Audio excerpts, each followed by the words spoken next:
nós vamos começar a pregar a primeira mensagem que está aí no seu folhetinho. Pega ela aí, abre aí o seu guião e vamos conversar um pouquinho sobre esse tema que nós vamos estar pregando nessa noite.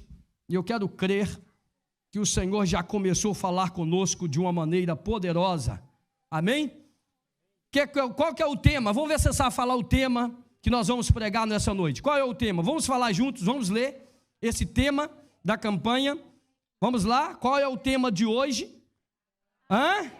Abel. Olha lá, vamos ler um pouquinho no livro de Gênesis, capítulo 4, verso 1 a 10, se você quiser abrir a sua Bíblia e conferir o texto, e vamos estar lendo esse texto e vamos pregar essa palavra. A vitória da adoração. Esse tema é um tema muito propício, porque a adoração é um estilo, né, que nós temos de vida. Nós fomos criados, nós nascemos, Deus nos formou para ser um adorador por excelência. E nós já abrimos essa campanha cantando música, né? Uma canção aqui, adorando ao Senhor. E aí, eu já te digo, adorar deve ser o estilo da vida de todo crente. Você deve ser um adorador o tempo todo. Porque esse ministério, esse chamado de Deus para a sua vida vai continuar no céu. Você vai continuar sendo um adorador. Amém, queridos? Então o texto diz assim: Adão teve relações com Eva, sua mulher, e ela engravidou e deu luz a Caim. Deu à luz Caim. Disse ela: com o auxílio do Senhor tive um filho homem. Voltou a dar à luz, dessa vez a Abel, irmão dele. Abel tornou-se pastor de ovelhas, e Caim, agricultor. O que fala na sua aí? É agricultor também? Passado algum tempo, Caim trouxe do fruto da terra uma oferta a quem? A quem que ele trouxe a oferta? Ao Senhor. Ele trouxe uma oferta ao Senhor. Abel, por sua vez, trouxe as partes gordas das primeiras crias do seu rebanho. O Senhor aceitou com agrado Abel e sua oferta, mas não aceitou Caim e sua oferta. Por isso, Caim se enfureceu e o seu rosto se transformou. O Senhor disse a Caim: por que você está furioso? Por que se transformou o seu rosto? Se você fizer o bem, não será aceito, mas se não o fizer, sabia que o pecado o ameaça à porta? Ele deseja conquistá-lo, mas você deve. Disse, porém, Caim ao seu irmão Abel: vamos para o campo. Quando estava lá, Caim atacou seu irmão Abel e o matou. Então o Senhor perguntou a Caim: onde está seu irmão Abel? Respondeu ele: não sei, sou eu responsável por meu irmão? Disse o Senhor: o que foi que você fez? Escute, da terra o sangue do seu irmão está clamando. Ou seja, vamos aqui numa introdução. Abel e Caim tiveram a mesma educação, mas vocação diferente. Abel e Caim aprenderam o mesmo acerca de Deus, mas a diferença entre eles foi que um decidiu adorar como Deus queria e outro decidiu adorar como ele mesmo achava que devia. E esta é a grande diferença entre os verdadeiros adoradores e os que adoram sem verdade. Aqueles que escolhem adorar da forma que agrada a Deus e aqueles que fazem da forma que o nariz aponta.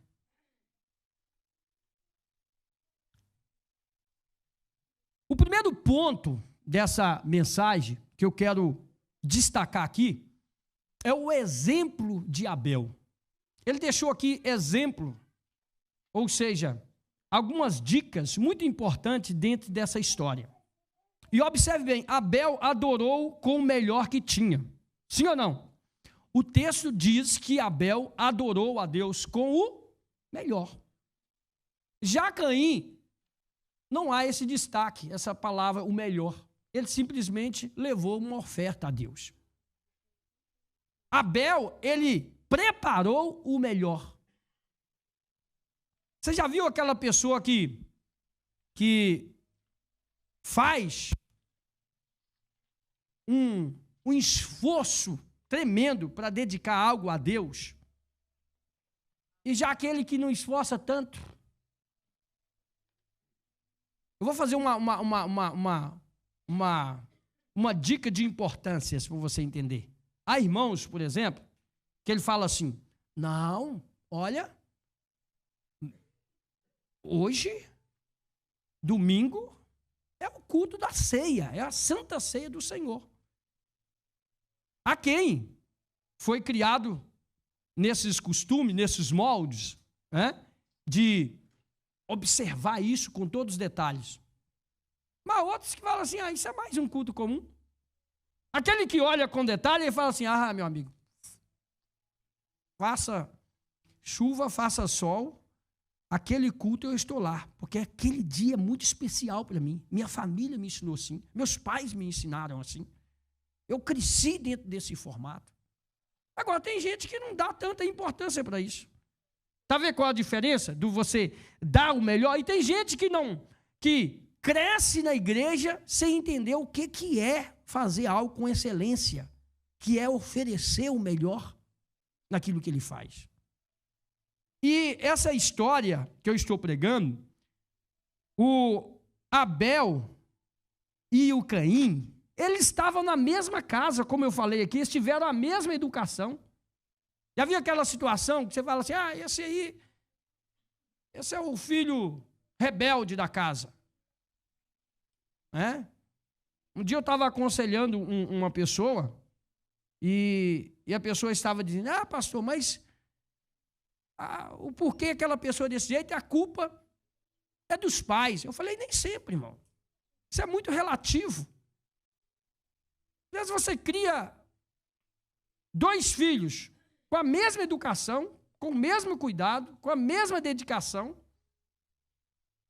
com a mesma disciplina, mas um resolve fazer as coisas à sua maneira, não de acordo com a sua educação. E o Caim e o Abel aqui, eles tiveram a mesma educação, conheceram o mesmo Deus, tanto é que eles aprenderam o que era ofertar, o que era dar ao Senhor. O Abel, ele adorou com o melhor que tinha. O Abel adorou como Deus queria. Que não é só adorar, é saber se é a maneira que Deus agrada. Às vezes nós queremos adorar a Deus, mas queremos adorar sem perceber aquilo que Deus aceita. Já viu aquelas pessoas que ela vai te dar uma prenda, ou você vai dar uma prenda, vou melhor dizer assim, que em casa fica melhor, né? Porque aqui nós estamos falando de um relacionamento de família, entre Abel, Caim, Adão, Eva e Deus. Imagina na sua casa, você vai dar uma prenda para a sua esposa, ou para o seu esposo. É bem comum que no seu relacionamento você vai procurar saber aquilo que agrada a quem você vai dar a prenda. Você vai dizer: não, eu sei o que ele está precisando. Ele vai ficar feliz porque ele está precisando disso. Eu sei o que ela está precisando. Eu vou dar isso e ela vai falar. E é tão legal, é tão bacana quando você recebe algo de alguém da sua casa e você fala: olha, veio na hora exata, ela me deu justamente o que ele precisava. Adorar a Deus, irmãos, você tem que agradar ao Senhor e saber aquilo que agrada verdadeiramente a Ele. O que é que realmente vai agradar o seu coração? Não pode ser as coisas à nossa maneira, do nosso jeito. Outro ponto que Abel nos dá um exemplo: Abel adorou, apesar do mau exemplo do irmão mais velho. Às vezes nós buscamos justificar a maneira como fazemos, de uma forma que não foi agradável a Deus, dizendo: mas também todo mundo faz assim. Também todo mundo oferece desse jeito. Eu não posso ser diferente. Não, irmão, você pode ser diferente sim. Você pode ser um Abel. ainda que ao seu lado você está acostumado a lidar com alguém que tem as características desse Caim, que adora a Deus de qualquer maneira, você não pode justificar a sua maneira que não está legal, não está certa, dizendo, mas todo mundo está fazendo o mesmo. Não, faça diferente. Seja um Abel. Não agarra nessa desculpa, porque, eu também faz assim, eu também faço desse jeito, porque todo mundo lá na minha igreja, todos os meus amigos fazem assim. Não. Embora você tenha uma igreja muito bem ensinada, embora você tenha irmãos muito abençoados do seu lado, mas sempre vai haver pessoas que não é uma boa referência para você. Como em tudo, em todo lugar na vida. Seja no trabalho, seja dentro da igreja, seja no contexto da escola. Outro dia eu estava ouvindo uma criança aqui da igreja que recebeu um prêmio na escola agora no fim de ano, próximo do fim de ano. Eu fiquei muito orgulhoso de saber que o menino aqui da igreja, e ele recebeu um prêmio, alguns outros já receberam aqui também, mas esse, estou a lembrar aqui agora quando eu falo sobre isso, sobre o bom exemplo, e ele dizia, eu perguntei para ele, então, o que você fez para receber esse prêmio? Recebeu um dinheiro, foi destacado em público, no casino ali do Estoril, aquela coisa toda, e eu perguntei para ele, mas é difícil fazer o que você fez, conseguir esse prêmio? Pastor, não foi difícil, não. E ele falou assim, com tanta simplicidade, assim, tão natural, falou assim, olha, meus pais me pedem para fazer isso, eu faço. Lá na escola, os professores pedem para fazer o que tem que fazer, eu faço. E aí ele usou uma expressão que eu não lembro, a coisa dos adolescentes, né? Aquelas crianças super inteligentes. Aí eles ficam fazendo, tipo, brincadeira comigo, que eu sou muito inteligente, mas não é nada, é simplesmente eu faço correto. Ele usou assim a expressão simples, assim, eu faço correto, eu obedeço meus pais, eu obedeço o professor, não entro na pilha dos meninos lá que fazem bagunça. Aí eles me olham assim, como até me excluem da turma, por ele ter a nota muito alta. Aí sabe o que eu fico olhando? Olhando para essa história e lembrando da história do menino? É o Abel. Ele é o Abel. Ele está num contexto e o mundo está assim. O mundo está de um jeito que se você é aquele homem, aquela mulher que fala assim, não, eu estou determinado a levar uma vida em santidade, levar uma vida de renúncia, uma vida dentro dos padrões que Deus agrada, muitas vezes você é taxado como, vai fazer até bullying de você. Vai criticar. Se você coloca assim, o meu corpo é tempo de adoração, eu tirei a minha vida para adorar a Deus, você é um cafona. Você, santão, adorador, vai. Então, com Abel aconteceu isso. A vitória de Abel, ele traz também, sabe o quê? Uma lição que você deve aprender nessa mensagem. Mesmo Abel sendo um adorador, a vitória de Abel não impediu que fosse morto. Abel está no rol de Hebreus capítulo 11, como herói da fé. Mas ele foi morto. Mas que herói? Morto. Na visão, na percepção do mundo, isso aí é uma aberração. Como na Bíblia falar de um herói que adorou a Deus e foi morto? A vitória de Abel não foi material. É isso que nós temos que ter em mente. A vitória dele foi espiritual. Por que o crente, quando percebe essa linha aqui de adoração, ele entende por que às vezes a gente faz uma campanha, a gente pede a Deus por alguém que está com uma doença terminal, e às vezes o diabo quer acusar a sua mente, quer te criticar, às vezes sua mente está oscilando e você às vezes fica assim, mas como assim? Deus não ouviu minha oração? Ouviu. Mas às vezes Deus quer recolher aquela pessoa porque essa vitória é espiritual. Às vezes a pessoa está lá, na semana de morrer, ela aceita Jesus porque você orou, porque você buscou. Talvez aquela pessoa está lá, acocheada entre dois pensamentos, e manda chamar alguém e fala assim, eu quero fazer um pacto, porque minha filha, o meu filho, o meu sobrinho, alguém disse de Jesus para mim, eu nunca aceitei, mas agora eu quero aceitar. Então, a vitória, de várias maneiras, olha Abel aqui, nessa história que nós estamos pregando, ele foi morto pelo irmão. A vitória de Abel não foi dita pela circunstância, a vitória de Abel foi adorar da forma correta, com o coração correto. Às vezes nós somos induzidos, somos tentados a mudar a nossa maneira que estamos fazendo. Por quê? Porque a luta está grande. Quando a gente intensifica a nossa adoração, quando a gente intensifica o nosso relacionamento com Deus, você deve já ouviu isso, pastor, foi só eu começar a jejuar, foi só começar a colocar minha vida no altar, parece que o inferno todo levantou contra mim. Quem já ouviu isso? Quem já ouviu isso? Foi só eu começar a jejuar, falar, olha, eu vou ter uma vida no padrão que Deus agrada, eu quero ter um relacionamento profundo com Deus. Levantou o vizinho, levantou não sei quem, levantou aquele que eu achava que era meu melhor amigo, pastor, para me tirar do propósito de Deus. O que é isso? Porque é assim. Quando você está disposto a ser um adorador, para você vencer, para você conquistar o propósito, o objetivo, levanta mesmo. Levanta mesmo. Levanta, exato, para cair, falou mesmo, levanta. Todos os adversários estão preparados para tentar impedir a sua vitória. Por quê? Afinal, não há vitória sem jogo, sem luta. Você tem que enfrentar o processo.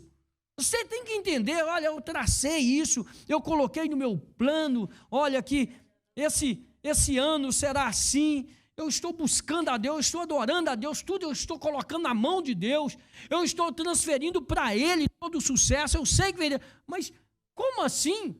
O Deus que dá vitória está levantando tantos problemas, tantas dificuldades. Foca em Deus. Não tire os olhos dele. Esteja olhando para Ele. A vitória de Abel foi adorar da forma correta, adorar a Deus como Ele quer e com o coração no Senhor, no seu querer e na sua vontade, é a maior de todas as vitórias. Essa vida é uma vida passageira. Essa vida, ela é muito rápido, tudo passa. Há quem vai mais cedo, outros vão um pouco mais tarde, uns mais novos, outros mais velhos, conseguem mais dias, mas todos terão que trilhar o mesmo caminho. Então, que tipo de vitória você está alcançando? Que história que você está escrevendo em Deus? Como você está a ser lembrado pelos outros? Por aqueles que estão à sua volta, próximo de você? Como um adorador que conquista adorando ao Senhor, que oferece o seu louvor, o seu culto, a sua vida, como cheiro suave a Deus. Que ele olha e fala assim, olha, esse homem, essa mulher. A mudança que precisamos, mudança na forma como adoramos. E aqui eu quero destacar, para a gente fechar a mensagem. Deus deve estar em primeiro lugar. Diga lá, Deus em primeiro lugar. Diga forte, Deus em primeiro lugar. Como adorar? Qual é a forma correta? Primeiro, Ele tem que estar na posição que é dele. Ele tem que estar. Toda vez que você tiver a fazer qualquer coisa, lembre, a adoração é do Senhor. Adorar somente a Ele. E como é que você adora a Deus? Louvando a Ele, enaltecendo a Ele. Como mais, pastor? Como que eu faço isso? Com as suas conquistas, você diz, olha, isso aqui só foi possível porque foi Deus que deu. Isso aqui eu conquistei porque foi o Senhor. Ah, mas você também, tudo de você é Deus, hein? Aqui eles falam assim, né, com a gente, né? Vai lá, faz Deus vai colocar dinheiro na sua conta. Você tem um negócio de falar que é Deus? Fale que é Deus, que o diabo quer tirar você do foco. Ele quer fazer você acreditar nessas mentiras que o mundo planta. Ele quer fazer você acreditar que as suas conquistas estão sendo força do seu braço. Não faça isso.